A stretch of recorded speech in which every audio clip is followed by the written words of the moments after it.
Today we awoke to the somewhat surprising news that the UFC are still very much planning on putting on a mixed martial arts show next month. Can they do it? It's too early to say, but considering how suddenly their failed attempt at making UFC 249 a reality was shut down, it will certainly be interesting to see what will change this time around. Is it a case of Dana being too stubborn and competitive to accept defeat and the reality of this situation, waiting just a few days before pushing all of his chips onto the table again with another huge promise to the fighters and fans? Or has he managed to find a loophole that would all but guarantee that he can avoid another last-minute collapse, one that will keep his superiors at ESPN and Disney happy as all of this unfolds?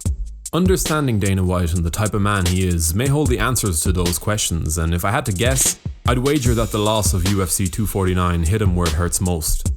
Say what you want about Dana, but the man is tenacious, daring, and a fighter at his very core, in his own special way. It's those traits that propel the UFC to where it is now, and without him, it would have been very likely that this entire ship would have sank a long time ago.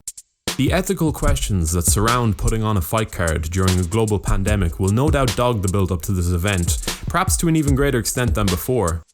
And while I have numerous concerns and criticisms about everything from the vague answers that Dana gave about the measures being taken to pull this off, to his repeated emphasis on treating a very serious threat to public safety like an obstacle to overcome, let's put that to one side if we may and take a look at the card. Because truth be told, if I'm approaching this as a fan, this event is among the most incredible fight cards the promotion has ever assembled. The headlining contest between Tony Ferguson and Justin Gaethje now takes on a far more interesting form, as our chances of actually seeing a close to 100% fit version of Gaethje multiply. Short notice change-ups, though no doubt one hell of a spectacle at times, do in many ways detract from the product we actually receive. Giving Gaethje another 3 weeks to prepare himself could potentially make the world of difference. Indeed, it's not Khabib Nurmagomedov in that long-awaited matchup, and sure, Ferguson is risking everything by attempting to extend his current win streak to 13. But at this point, it's no secret that Tony is a crazy dude, and given the fact that he's only fought once in the last 18 months, it's understandable that he wants to make that walk to the cage. In the co-main event, Henry Cejudo will look to make the first defense of his bantamweight crown against the former champion, the divisional icon himself, Dominick Cruz, a man whose undeniable ability to overcome adversity will once again be tested in a fight that could further serve to solidify his legend. As Cruz's first fight in nearly 3.5 years, and only his 5th fight in the last 9 or so years, this could well stand as the biggest test of his career to date. For Cejudo, who seemed adamant that the Dominator join him inside the octagon next, a win here would only serve to cement his legacy as one of the most remarkable combat sports athletes of this generation. Perhaps it's not the fight that we were expecting, but more than enough unknowns surround it to make it hugely compelling. Amanda Nunes will attempt to become the first reigning double champion to make successful defenses of both of her titles as she returns to 145 pounds to face Felicia Spencer. It's an admirable feat to even attempt, and one that sets her apart from the slew of dual-weight world champions that have opted to focus their efforts on one division upon reaching that status. Competitively speaking, it's hard to know how Spencer will be able to bridge the gap between her and the Lioness, but as we all know, this sport is unpredictable like no other, and this in my eyes is a fantastic booking.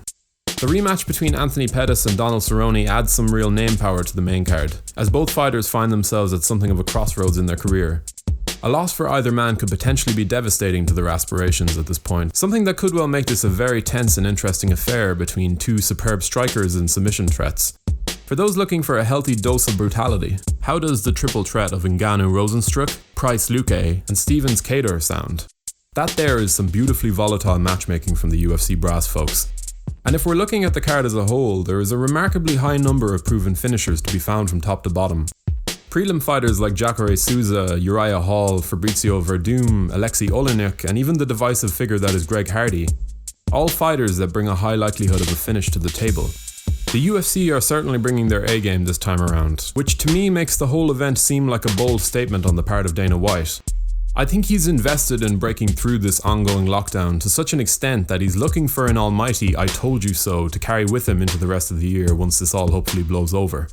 In all honesty though, if I had to guess, I don't think this card will go ahead, I really don't.